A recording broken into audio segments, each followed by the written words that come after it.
All right, welcome to lecture number 124 in our class on Morah Nevuchim, on the Rambam's Guide for the Perplexed. Try to get this lighting pretty good, okay.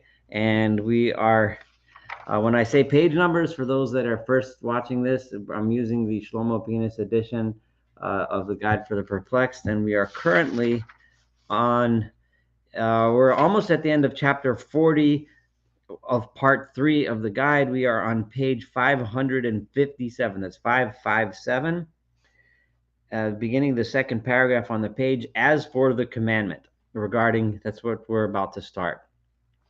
So again, the Rambam is explaining the reasons for the commandments, and the Rambam insists that every commandment that God gives us in the Torah, or every commandment that the Torah teaches us, has a rational reason behind it. He insists on that, and he's currently giving examples of how that works. And for the most part, up to now in this chapter 40, most of the commandments in this category, remember he divided all the categories into 14, and we're up to category number 5.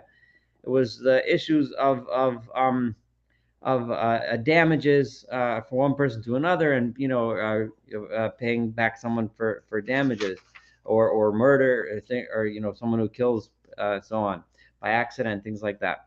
But the one of the laws of murder, so is the law of the egla arufa, which means the heifer, the broken neck or the broken back of the heifer, which, in a very curious commandment, the Torah tells us that if a corpse is found on the side of the road, and typically that would happen because of some sort of negligence, somebody didn't do something, or somebody did something wrong. Either there were bandits on the road, or the road was unsafe, or a person wasn't given food for the trip, or he wasn't given a place to stay, or something like that. Something went wrong. It's not a good thing when a dead body is found on the side of a road. So the Torah goes through a whole process where the elders if you find out what the nearest town is, and the elders of the nearest town have to make an announcement that they weren't involved in the death of this person, and they didn't neglect the travelers, and they didn't neglect the needy, and so on. And then they, if they can't find out who the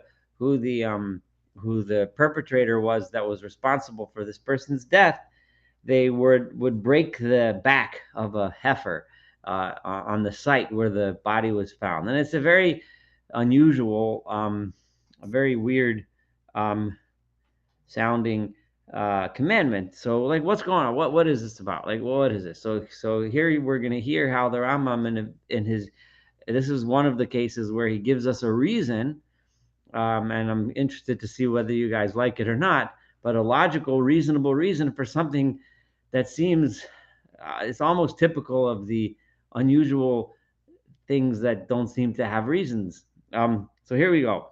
As for the commandment regarding the breaking of the neck, I'm on page 557. That's 557. The breaking the neck of a heifer, its utility is manifest. In other words, it's obvious what the purpose of this whole drama is. Okay, all right. Well, that's a bold statement.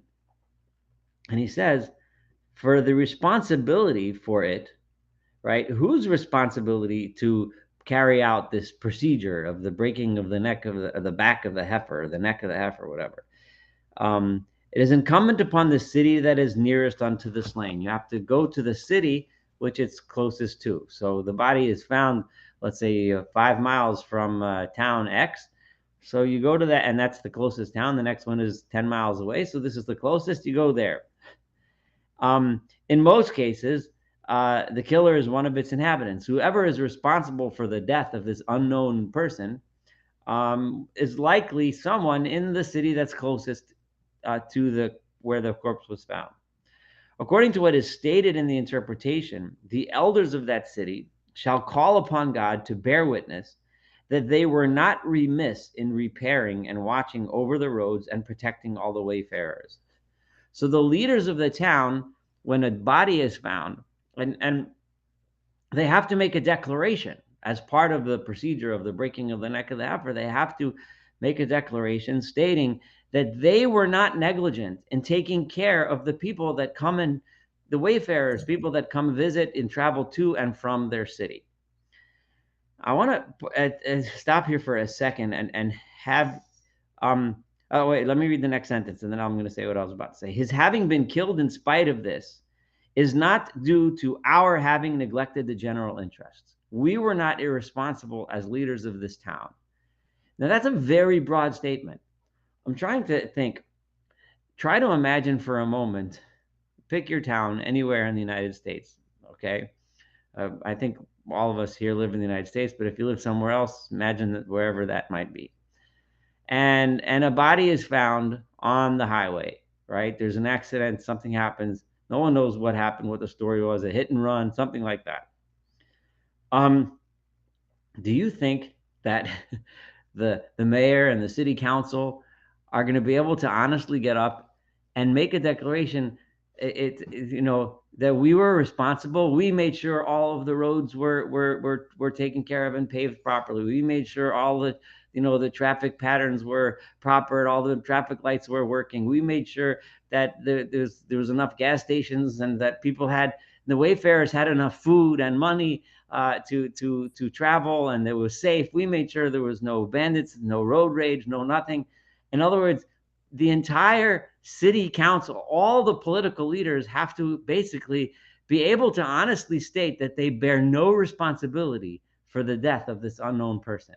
That's quite remarkable, because if you think about it, what it means is that this entire procedure of the broken neck of the animal doesn't happen if the people cannot make an honest declaration like that, right? In other words, if the city council is responsible, right? Let's say there's a giant pothole in the road, or they're not fixing the potholes, or they're not, in this case, not providing lunch to everyone who leaves their city so that they have what to eat until they get to the next city. They're not providing access to water, to safe roads, making sure they have to be able to honestly make such a declaration. I mean, that's pretty remarkable. And nowadays we live in a culture where if anything happens anywhere, what do the politicians do? Immediately, it's his fault, it's their fault. Oh, the other party, see, 10 years ago or last year, I wanted to pass the infrastructure blah blah bill and they put it down. It's all their fault, right? But here the Torah is telling us, and very remarkably, that the leadership of the town is responsible to take care and make sure that accidents don't happen, and they have to be able to honestly state in public, right, that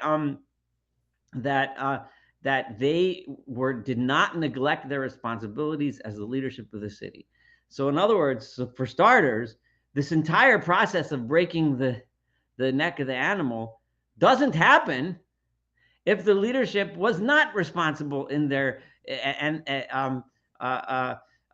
in their administration of the municipal needs. So in other words, it never really actually happens, because it's hard. I mean, politicians were probably also not the greatest people back then. I think right now we live in a particularly difficult time, but I imagine that back then they weren't exactly perfect either.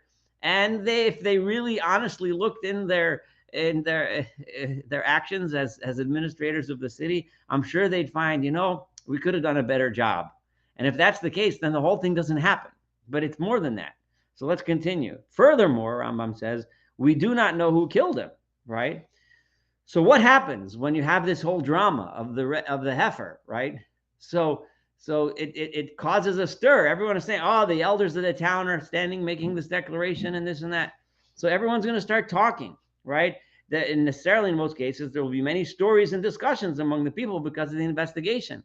Everyone in town is going to be talking to each other and saying, hey, the whole town municipality has just declared that they were perfect in the administration of the infrastructure of our city and took responsible for everyone.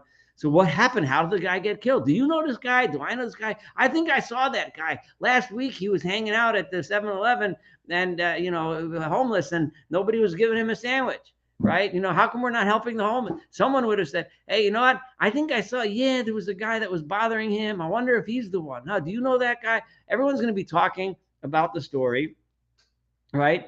So the going forth of the elders, the measurements, everyone's going to be saying, like, this is such a drama, right? The mayor of the town, the entire city council, all the leaders of the town are sitting there. They're measuring, finding out, and they're examining their actions at the city council, deciding whether or not they were perfect in the administration of the city, right? The fact that the heifer is being brought, everyone, they're bringing this calf there, like, what's going on? Everyone's going to be talking. Thus, because of the matter being universally known, because all of the hullabaloo and all the hoopla and all the talking and gibbering and jabbering on Facebook and Instagram and Twitter or whatever else people are doing, right? The killer could perhaps be recognized. Someone's going to know something, right? Someone's going to say something. For he who knows the killer has heard about him or has been led to him by certain conjectures. Will say such and such is the one who's killed. I saw that guy. He was meeting up with that guy. I wonder if it's that guy. He was wearing a red shirt and he was driving a Toyota, and little by little, it's going to come out, right? And then now when some individual, and here's, it's a little bit sexist, but we have to accept the Rambam in his time. We've went through this before, be it only a woman or a female slave, even someone on the lowest rungs of our social structure of the time, even the simplest person in town might come up with a story. And whoever it is, even if that person might not be enough of a status to bear witness against them, to have the killer executed in a Jewish court of law. However, anyone that comes up and says such and such has killed him, I know what happened. It happened because I saw the guy and he was sitting at the 7-Eleven and he was begging for food and nobody gave him to eat. And he asked, isn't there like some kind of a public kitchen where I can go just have something, a soup kitchen, something? And the town council decided that they were cutting all the funds to the soup kitchen. So he's going to have nothing to eat. So all of a sudden it's going to be responsible. We're going to find out, what it is, who's responsible for the death of this person. And anyone in town that gets up and identifies who it is that's responsible, that's enough to make it that the neck won't be broken. So this whole idea of the neck being broken, the Rambam is showing us, right, is not so that the animal's neck should actually be broken. It's so that the animal's neck should actually not be broken, right? The Torah deliberately chose this really bizarre method in order to get people talking, right? And when people start talking, all of a sudden somebody's going to come up with information. There's going to be somebody's going to call the hotline and say what they heard, what they saw, what they knew, etc. Right? Such and such has killed him, and the neck of the heifer is not broken, right? As soon as it's determined what the real cause was, right, then it won't be broken. For it is established that if the killer were known and silence were kept about him while they called upon God to bear witness that they do not know the killer, there would be a great foolhardiness and great sin, right? If the whole city is standing there and everyone's making a declaration before God, we are completely innocent and we have no idea how this could happen, but people do know, that's obviously a terrible sin. That would be a terrible thing, right? So nobody wants that to happen. Accordingly, even a woman will tell about him if she knows. Anyone who knows, whoever it is, would be able to get up and say, I know something, and lead to the killer. And as soon as he is known, his useful purpose will be achieved. So as soon as it is found out, then now we've identified the killer. So now we have a use. There's the purpose of this entire mitzvah of the broken neck, of the eglah arufa, of breaking the neck of this animal, is not so that we should actually carry out what the Torah tells us to break the neck of the animal. It's so that we should find out who the killer is, so that we should never have to break the neck of the animal. That's the point, right?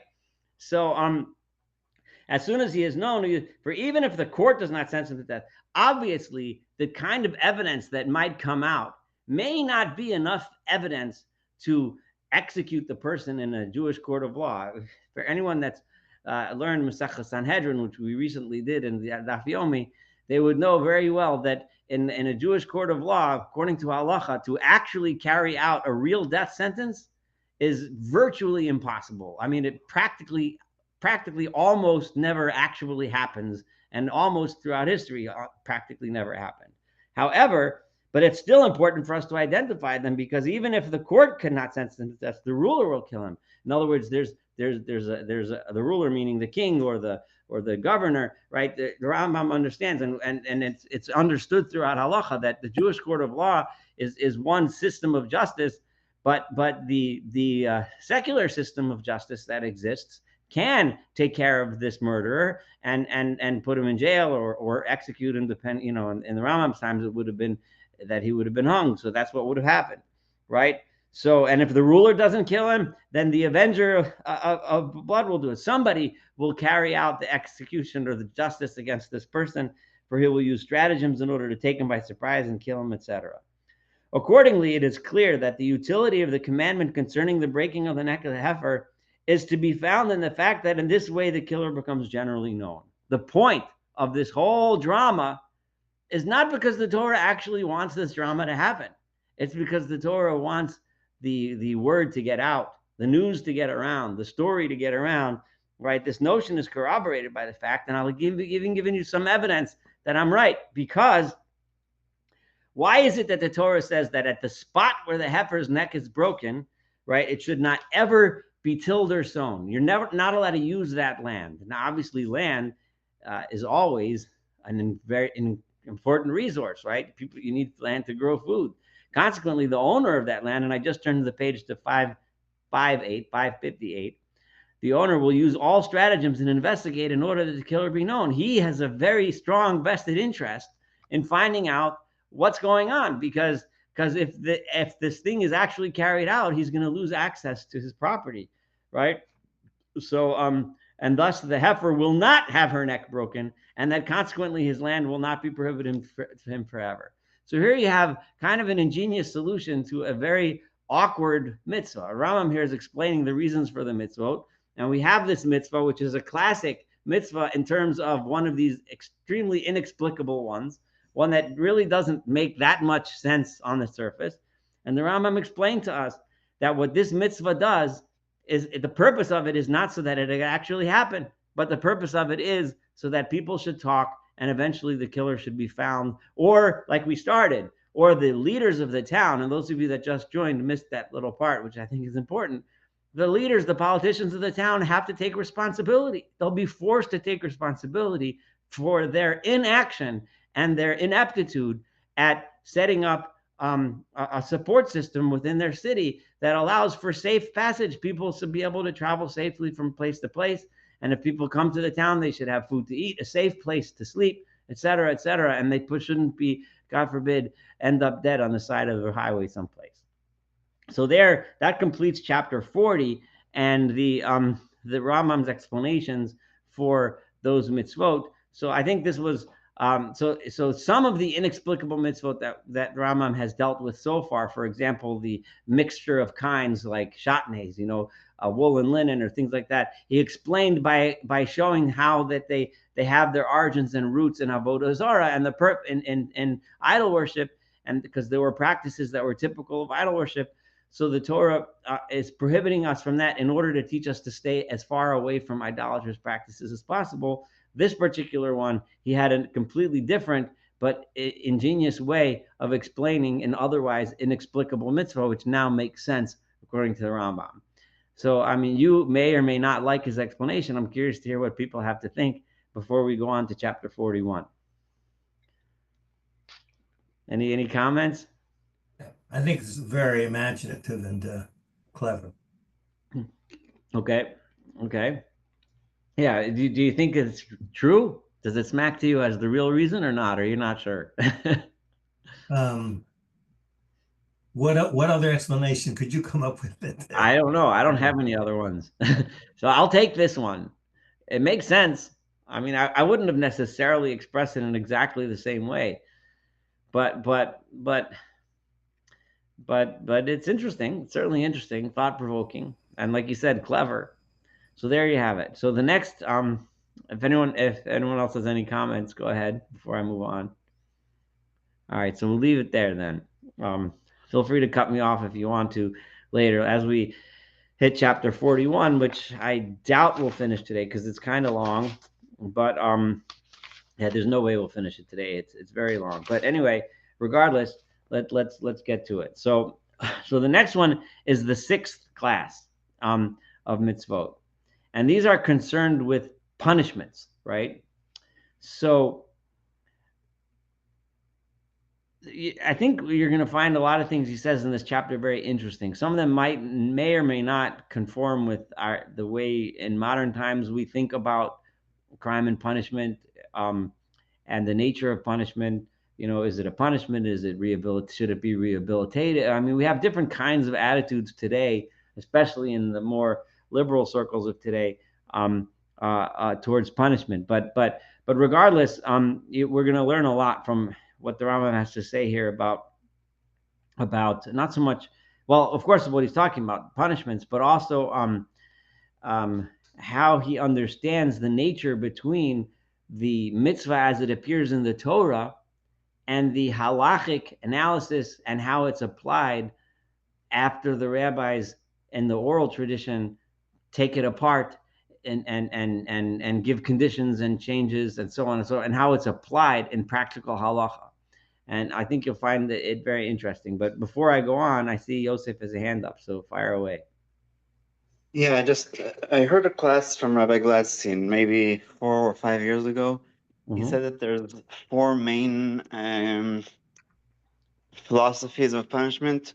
One Okay. was, like you said, to make sure that people don't do it again ever, because if they see how severely it's punished, Mm-hmm. and that's, I think, maybe the most one today. But he said there's another one is, and it also seems from the Torah, the Rotzeach B'Shegagah is to keep him away from society, Okay. um, or like in a protective, like the prison is more to protect him from us, Right. um, and Oh, okay. I don't really remember the other two, but so I'll be But very happy to know what Rama's opinion yeah, is. yeah. So we'll see what he says, and yeah, no, it's interesting that this whole concept. I mean, we can't expect the Rambam in one chapter to give his entire philosophy of punishments of crime. There's a better term than that. I'm trying to think of but but regardless, but we'll see. We'll see. All right, let him speak. So the commandments comprised in the sixth class are concerned with punishments and their utility. Speaking generally is well known, as we have already mentioned it. Here then the particulars concerning this, and a judgment concerning every strange case figuring in them. So in other words, I'm going to specifically try to focus on the things that are weird, like the things that are obvious. You know, they're obvious. So he doesn't need to spend that much time telling us about the things that are obvious. But there are some things in the Torah that strike you initially as unusual, right? Like what is it for? So, for example, we'll hopefully get to this soon. Why is it that a ganav, right, which is a thief who sneaks during the night and steals something from your house, for example, under the cover of darkness or something like that, has to pay a fine, a kafel. He has to pay double back, right? So if God forbid somebody sneaks into your house at night, takes a piece of jewelry or something valuable, and runs away with it, and eventually he gets found out and caught, he doesn't just have to give it back to you, but he has to also give a fine, double. But a gazlan, a thief that comes out in the open, someone who steals something in the open, does not have to pay kafel. It does not have to pay a fine. So so what's that? Like why? Like I don't understand. They both stole something. Why should it? So in other words, he's going to focus on those types of things. I gave that as one example, which he's going to deal with. But before we do that, he's going to bring some other examples. So first of all, he lays out a principle, and he says the punishment meted out to anyone who has done wrong to somebody else consists in general in his being given exactly the same treatment that he has given to somebody else. So the general guiding principle is an eye for an eye, a tooth for a tooth, right? Right. The guiding principle is if you punch me in the face and break my nose, then I or the court should punch you in the face and break your nose, right? Because that's justice, right? Um, Now, obviously, that's not how it actually works in court, but we'll get there. But what he's saying, he's laying down the basic principle of the Torah is that that's what should happen, right? If he has injured the latter's body, he shall be injured in his body. If he's injured in his property, he shall be injured in his property. If a guy comes and burns down your shed, your storage shed, I should come and burn down your storage shed, right? So that's fair. Now, the owner of the property may be indulgent and forgive. Now, if it's a property issue, it's okay for me to say, you know what? you burnt my shed down, I feel bad, whatever. I'm really not that interested in burning yours down. Just say you're sorry and let's move on. Okay. A person has the right to do that when it's a matter of property. However, to a murderer alone, and that's something that's inherent in the Torah. We see that in the Torah. In other words, if someone injures my property, I have the right to forgive that and not take that same. I was about to use the word vengeance, but it's not really vengeance. It's a tit for tat or whatever. I don't know what the right word is, but a murderer, because of the greatness of his wrongdoing, no indulgence shall be shown at all, and no blood money shall be accepted from him. The Torah says you can't just say you can't pay your way out of a murder, because a murder is not something that I could forgive. I can't, the land cannot be cleansed of the blood that is shed therein, but by the blood of him that shed it. And when a person commits that act, it's not just an act against the person; it's the land, right? It's in other words, it's nature. It's a crime against nature itself, and nobody owns that. So you can't. Even the victim can't forgive it. Now, obviously, in most cases, the victim is dead, right? So we don't have no idea. We can't ask him if he's forgiving anything. But hence, the Rambam says, even if the victim remains alive for an hour or for several days, let's say a person, strikes someone in a bad way, and he gets really sick and ill, and while he's ill, he's full possession of his mind. He says, "Let him who murdered me be dismissed. I have forgiven and pardoned him." He says, "You know what? I forgive him. Don't take vengeance." This cannot be accepted from him. You don't have the right to do that, right? Part of it is where the Torah says you can't take kofar, you can't take payment for a life. You have to think about the type of corruption that could lead to. Pay off. If you pay out, he pays off all my kids' debts, and he makes sure my life insurance policy's in it. So then, just don't kill him, because what'll happen is it gives people with more resources the ability to commit violence against others. Right, it leads to a lot of corruption, but that's me speaking. The Rambam doesn't say that specifically, but if you try to think about, like, if you can get away with murder by appeasing someone, just imagine the kinds of things that you would do to appease. And the people that have the ability to use those means are usually going to be wealthy people of stature, and poor people don't have the ability to do that, and they're going to end up being executed. Unfortunately, in most corrupt systems of government that exist to this day, it still happens all the time, right? But in an ideal situation, it wouldn't. But let him who murdered me be dismissed. If he says that, this cannot be accepted. For necessarily there must be a soul for a soul. If you kill someone, you're dead, right? The young and the old, the slaves and the free, the men of knowledge and the ignorant being considered as equal. It doesn't matter who you killed, whether he was the rich guy, a poor guy, a smart guy, a stupid guy. It doesn't make a difference. You're done. For among the crimes of man, there's none greater than this. This is the worst crime a person can commit. So, and remember, the Rambam is still not going into the nitty-gritty of how we apply this. And we really pay a lot of attention to this next statement that he makes. I'm at the last paragraph on page 558. And he who has deprived someone of a member shall be deprived of a similar member, right? Like I said, eye for an eye, tooth for a tooth, right? You should not engage in cogitation concerning, don't start bothering me now, he's saying, right, about concerning the fact that in such a case we punish by imposing a fine. I know, you know, that when somebody punches someone in the face, we don't go and punch him in the face.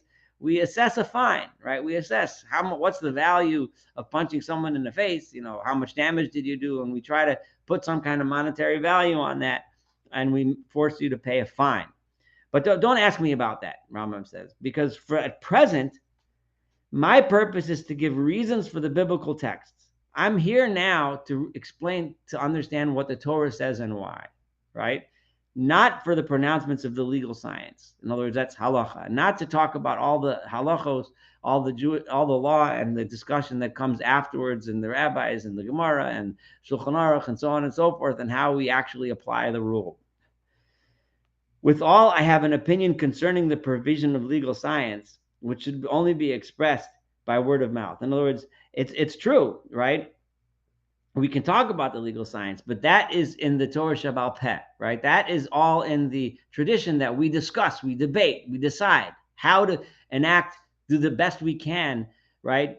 a fine was imposed. And why did it happen? He goes off a little bit on the side. In the case of wounds, and I'm at the top of page 559, that's 559, in requital of which exactly similar wound cannot be inflicted, because the Gemara says, and we know it's impossible, right?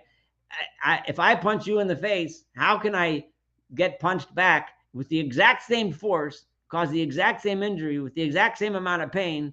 And how do maybe my pain tolerance is different than your pain tolerance? Maybe my nose, I'm a nose model. I make money from my nose, and your nose is ugly. So you're not making money from your nose. So when you punch me in the nose, I'm losing all the money from my nose modeling, right? And you're not. So it's impossible to actually do it. So the Chachamim came up with the idea of the fine.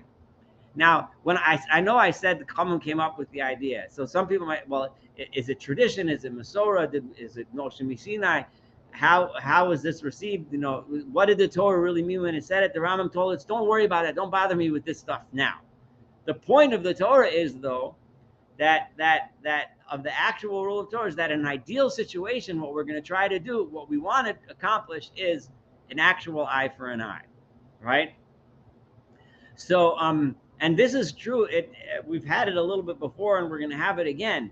The Rambam's entire focus in this entire section of Moreh Nevuchim is constantly looking at where we had it before. I'm just going to remind you, was he talked about Lo Saskir Eved El Adonav, where if a slave runs away from his master and he runs to you for safety, you keep him safe, because if a person's running from oppression, you're supposed to help him. You're supposed to take care of him. And then the Rambam there also slightly acknowledged what he just said here, which is, I know you can tell me all the legal halachos. Well, sometimes you do give him back, sometimes you don't. It depends on this. Don't bother me with that stuff, right? The Torah says to do this. I want to learn the basic general principle idea of the Torah is that when somebody comes to you because they need help them, right? Right? So don't bother me with, if you want to go learn Shulchan Aruch, please go do so. But right now, that's not what we're discussing. So it's the same thing here, right? You want to tell me about the fine? That's great. That's wonderful when you're learning that. So go to the next class. You'll learn halachos of how to apply the rules of eye for an eye. But the principle is the principle, and that's what I'm focusing on here. So the Rambam is only giving reasons for the principle as it appears in the Torah. Okay? He who has caused damage, I'm on the second paragraph now, to property shall have inflicted upon him damage to his property up to exactly the same amount. Right? Whom the judges shall condemn, he shall pay double unto his neighbor. That is the thing taken by him and an equal amount taken from the property of the thief. Right? He has to give it back plus pay more, right? Because you stole from someone. If I steal from you an item worth $100, right? Of course I have to give the item back, right? But in order to punish me, you have to take away something that's worth $100, right? Because or ask me to pay $100, because that's what I did to you. I took $100 away, right? So just restoring, okay, fine. So then he's going to lay down some principles to help us understand these fines. Know that the more frequent the kind of crime is, and the easier it is to commit, the greater the penalty for it must be, so that one should refrain from it. If something happens frequently and we really have to crack down, right, because people can easily commit that crime, then we have to put a big fine on it, right? Because it's so easy to get away with it and it's so common that we really need to crack down. But however, on the other hand, the penalty for a thing that happens seldom is lighter. In general, things that don't happen very often, we don't have to put such a big punishment on it in order for a deterrent to stop people from doing it, because it doesn't happen that much anyway. Therefore, the fine imposed on him who steals sheep is double the fine imposed for the theft of other transportable objects. Sorry, my cat is refusing to let me put her down on the floor. She's asked to sit on my lap. I'm trying to get closer to the table so there's no room for her to get on my lap, but she keeps managing to do it anyway. But where was I up to?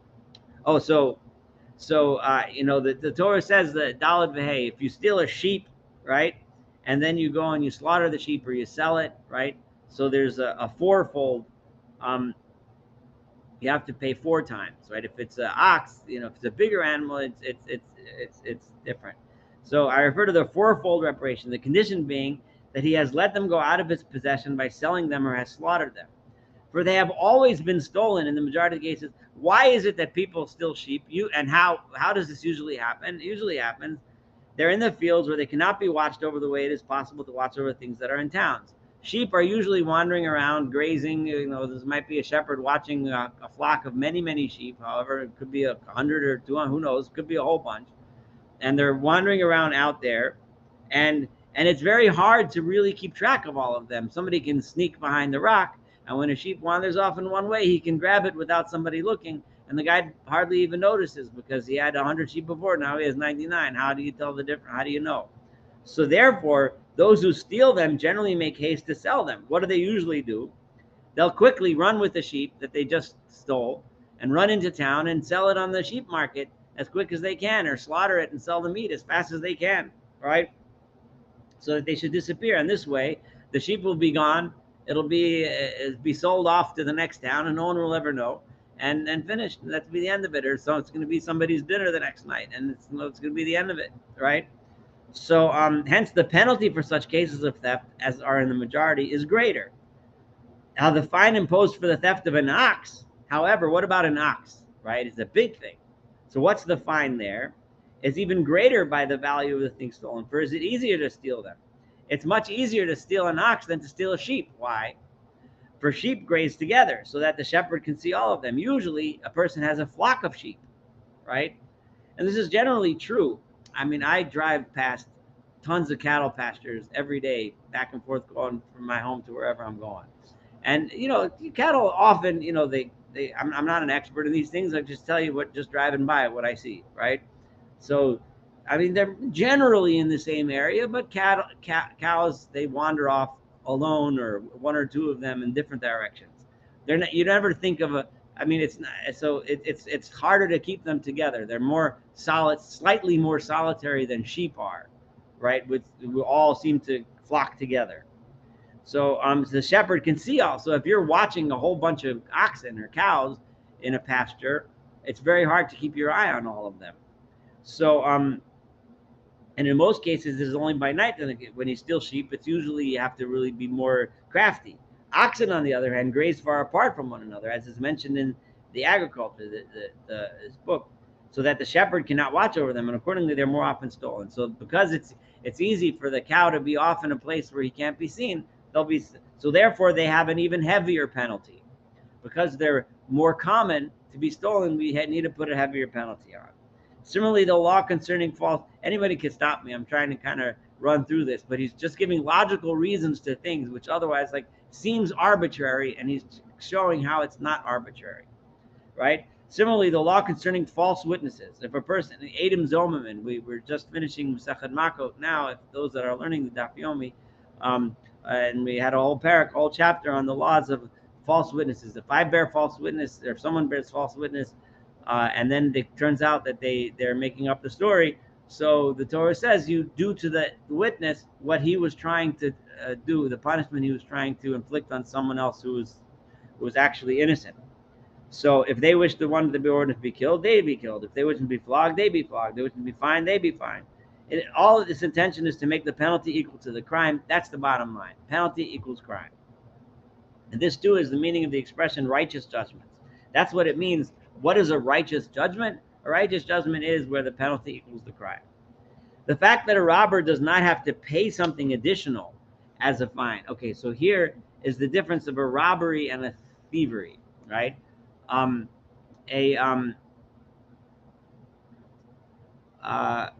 So I keep getting these confused. A robbery is, if I'm not mistaken, is what we call in Hebrew a ganav, right? Someone who sneaks and steals. I mentioned it a little bit before, but now he's talking about it, right?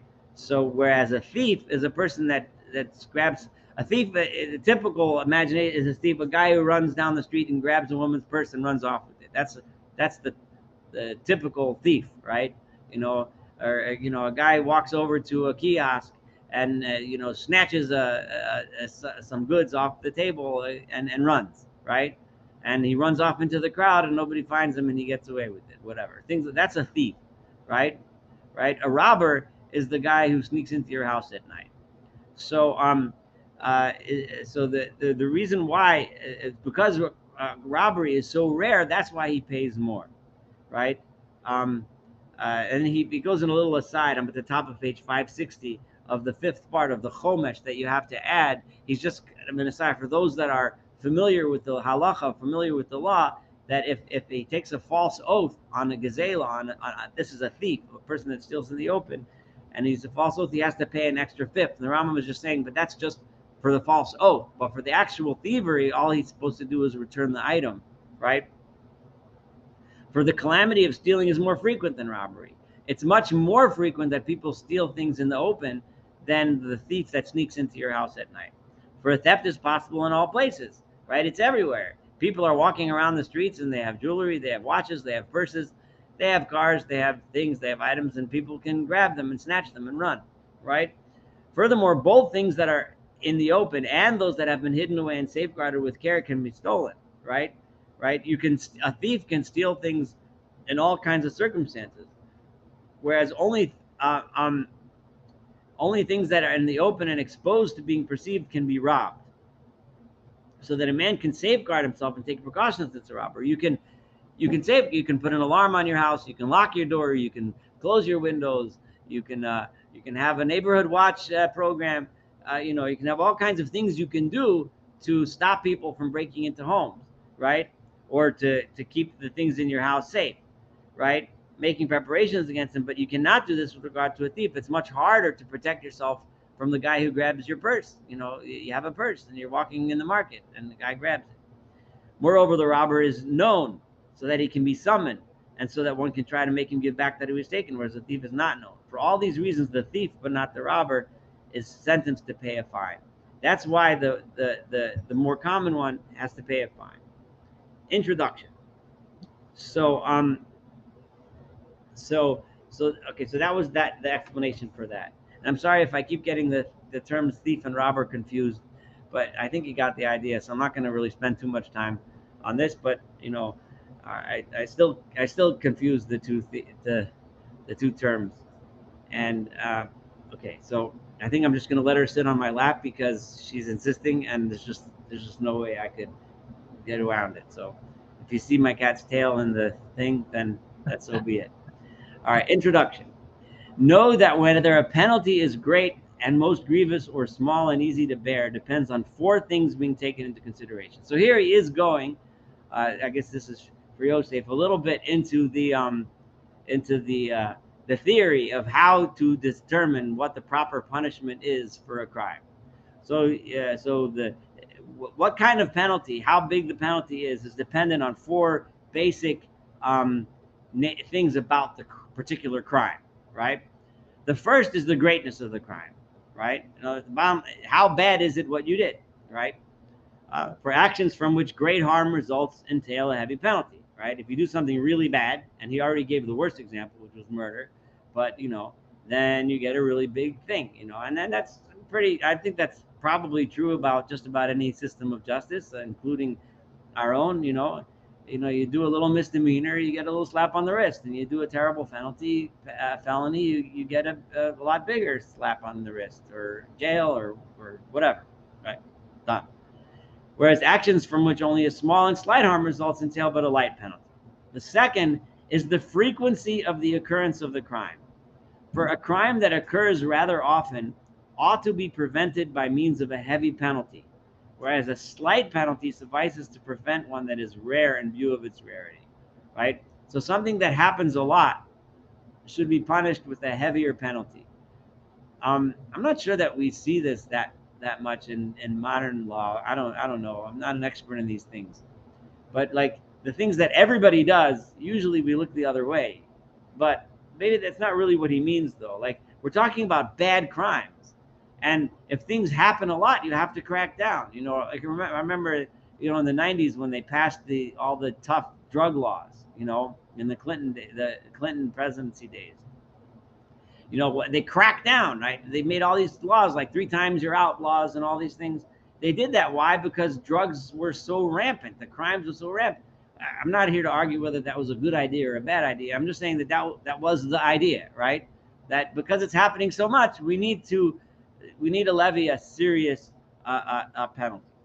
The third is the strength of incitement, right? For a man, what does he mean?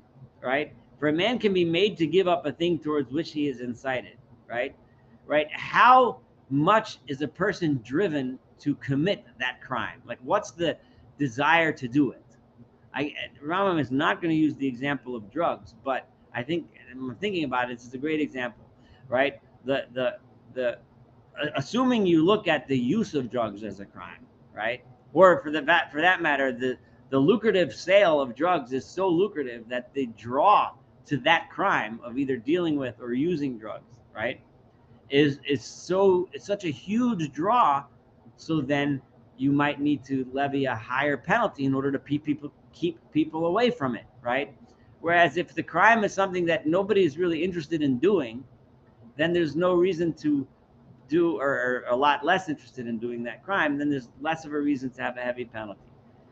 So for a man can be made to give up a thing towards which he incited, either because desire draws him strongly towards it, or because of the strength of habit, I guess, which does apply to drugs, or because of his feeling great hardship when refraining from it, only by fear of a heavy penalty. If you're trying to keep somebody away from doing something, all right, and here the Rambam is assuming that the penalty of a crime is a disincentive, right, to committing the crime, right? So if you say that if you do this, the penalty is really heavy, then even though he's really drawn to do this, he's more likely to stay away from it. At least that's the logic. Okay. The fourth is the ease with which the action can be committed in secret and concealment, right? So that others are unaware of it. For the deterrent for this can only be the fear of a great and heavy penalty. If it's easy to get away with it, right? If it's a crime that you do in secret and in private, then people are also very tempted to do it, right? Because people think they're going to get away with it. So something that's easier to get away with, which is that person, like the Rambam says, it's easier to identify the guy who steals in public than the guy who sneaks into your house at night and grabs something, right? So that's why there's a heavier penalty on the guy who sneaks in, because he's more likely to think he's going to get away with it. So after this introduction has been made, you should know that the classification of punishments, according to the text of the Torah, comprises 4 degrees. We're nearing the end of the hour here, but let's see. I'm deciding whether I should stop or let's just ask questions maybe, and then we'll continue from here, because it's just sort of he's starting on a whole thing now. Let's just read one more paragraph and then we'll do questions. You should know that. So I made this introduction about the principles of punishment, and once this is true, according to the Torah, comprises 4 degrees, right? So in the Torah, there's 4 classes of punishments, right? One, that which entails death by order of a court of law, right? Is something that you're chayav misa for, which would be the halachic terminology for something which the death penalty is warranted. 2, that which entails being cut off, that is kares, right? Right? Now kares, which is what the Torah says, or karet, depending on your style of Hebrew that you like to speak, it involves malchus, it involves being flogged, right? Again, that's something we just studied together in Makot, those that are doing the Daf Yomi. If you're not doing the Daf Yomi, the page of Talmud every day, I recommend that you do if you can. If you can't, then whatever. But anyway, that is being whipped, the crime of being believed withal to be a great one. So that's a big crime, but not quite as big as the one that gets the death penalty. The third is not karet, not being cut off. What being cut off means is a big subject. I believe that it's not really, we can't get into that now, but it's more than just being flogged, right? It's worse. But the crime is not believed to be a great one, but a mere transgression, or entails, and in the same category, number 3, is something called misa bidei shamayim, that God will take vengeance against you in His time when He feels it's right, but He'll take it out on you. And the 4th does not even entail flogging. Which ones belong to category number 4? To this degree belong all transgressions in which there's no action.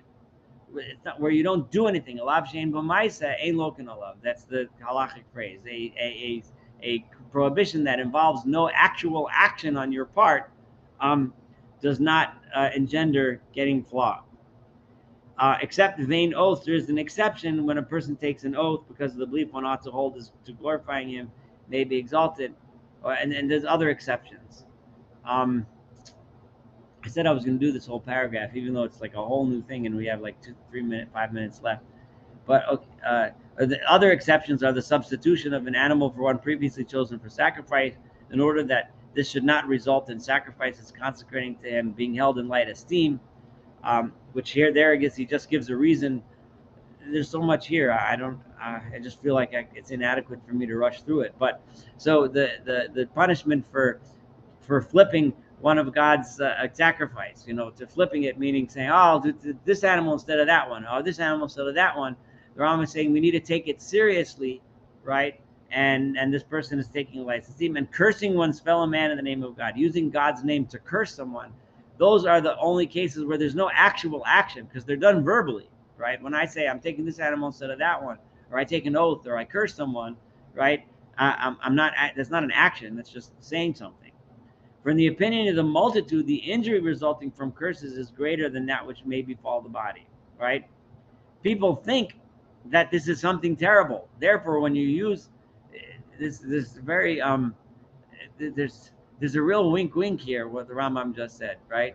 In other words, people think he actually did just say this, but people think that when you curse someone, it actually makes something bad happen to the guy, right? In the eyes of the multitude. But the Rambam doesn't actually necessarily believe that that's the case, right? That he just said that, like, but in our culture, in the world, it's a terrible thing to curse someone in God's name. So therefore, you get flogged for that. All transgression, other than these in which there is no action, can only result in little damage. In general, though, a transgression, for example, lo tikom, you should not take vengeance, right? The classic example is, I go to your house, I need to borrow a drill. I'm trying to fix my table, and you say, nah, I'm not giving you my drill. I have one sitting on the table right behind me. It's perfectly good condition, but I'm not in the mood. Go home, go buy one in Home Depot, right? And then you get all pissed off at me, and you go home and you tell your wife, hey, Joe down the street, he wouldn't even lend me his drill. It was sitting right there. It's perfectly fine. Now I got to go spend $50 at Home Depot. And then a week later, Joe comes over to me and says, hey, Jim, I need a shovel for I'm cleaning out my backyard, and I have a perfectly good shovel. And I say, you know what? You didn't give me your drill last week. Tough noogies. I'm not giving you my shovel, right? Go buy one at Home Depot, right? So that's taking revenge, but it's not an action. So there's no flogging. You don't get flogged for that, right? It's a bad thing. The Torah tells you not to act that way, but it's a lav shein bo ma'aseh. It's something that has no action to it, right? I just gave that as an example of a lav shein bo ma'aseh, where you can wrong someone by not actually doing anything, right? And it's a prohibition. You're not allowed to act that way, but there's no actual punishment. So because the damage is not that big, okay, so Jim had to go find someone else to borrow a shovel. He had to go to Home Depot. I mean, okay, he bothered him. It's a pain in the neck, but it's not the end of the world, right? He'll survive. He'll find the shovel somewhere, right? So it is also impossible to take care not to commit them, for they consist in words only. It's also, we all make these kinds of mistakes. They might not be as obvious as the shovel in the drill case, but I get angry at the guy in my office, because I needed help with the project and he didn't help me with the project. And, next week I'm not, and he sends me an email, he needs some help. I'm not so, gung-ho about helping him out, so there I get bam. Imagine if every time we acted that way, we'd get flogged. That doesn't, I mean, we shouldn't act that way, but, we do. It's very hard to avoid these things in normal human behavior. If their perpetrators were punished, people would have their backs flogged all the time, right? That's so. Moreover, a warning with regard to them cannot be conceived. How's the only way you can get punished with a serious punishment in halacha is you have to be forewarned. And how do you forewarn someone to be nice to everybody and never bear a grudge? How do you do that? It's just not technically possible. All right. So So basically, so those are the 4 categories, and he's going to go through all kinds of punishments and try to make sense out of them all. And that's what we're going to start doing next week. This is going to take a while. It might, might not be the most fun chapter that we studied, but it's certainly thought-provoking. And he wants to, the Rambam is adamant to show us that there's logic and reason behind the everything that the Torah tells us. So we have a couple minutes left before the hour is up for questions and comments. So I'll open the floor.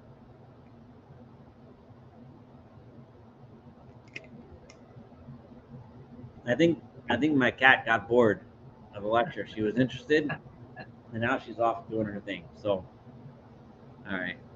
Anyway, well, if we have no comments, questions, that's fine. We will continue. I'm going to try to finish 41 next time, but I don't know if I can. But we'll see. We'll see how the Rambam does it. I'm going to be really curious to find, after we finish the next few chapters, and he goes through all 14 categories, what you all think. Try to be as objective as possible, how successful the Rambam was at explaining the logic behind the mitzvot in the Torah are.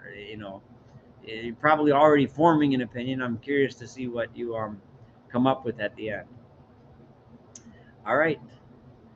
Anything? If there isn't, I'm going to let everyone go. Have a happy Yom HaAtzmaut, which is, even though today is not the 5th day of the Hebrew month of Iyar, it is being celebrated because it would be over a weekend in Israel, so they don't want to do all that, so they moved it to today.